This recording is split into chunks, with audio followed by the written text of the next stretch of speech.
I'm in Sweden and Uppsala, Sweden right now, and I gave a lecture tonight on the historical reliability of the Gospels.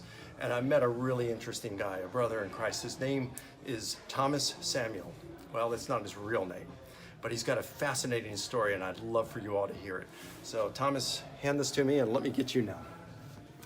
Hi everyone, my name is Thomas Samuel, and I came from the Prophet house. My really grandfather is the cousin of the Prophet Muhammad. His name is Aqil ibn Abi Talib, and I came from a Salafi group. I used to be an imam. I used to lead the prayer since I was 9 years old. I used to teach since I was 13, and I grew up with that.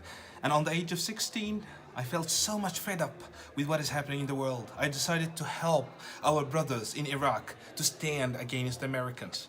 But suddenly it failed, and I started to feel depression towards God and what is happening here. I'm not chosen. But I met a man who said, you need to evangelize people.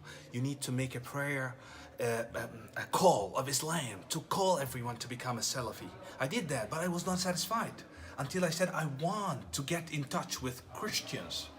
And then when I did that, I started to feel like, what is really Christianity is? I want to know it. And I found that what they taught us about Christianity in Islam is not really what Islam is teaching. And accordingly, I started to search for a source. I didn't find until one day a pop-up window came on my computer that says, do you love Allah? I thought it's a Muslim website. I clicked it, and it was a Christian website. It was a fascinating Christian website. It was very simple, talking about how things are so much connected. It answered the question that even Muslim imams used to have. How things are so much chronicle, how things are so much canon, how it's reliable, how eyewitnesses were there. And here I was shocked, like, maybe these all are wrong? I cried so hard, searching for God to give me an answer. Until one day I cried so hard, and he visited me in a dream, saying, it's your time to follow me.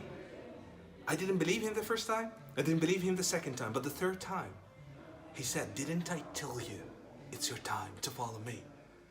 He moved the bandage on my eyes, and I started to read between Islam and Christianity. I found that there is more far away between what canon in Christianity can be and what we have in Islam. To be a Christian is to follow the evidence, is to follow the truth, and to follow the true God that makes sense and make you in sequence with what you feel and what you think. Jesus is the way if you want to know who is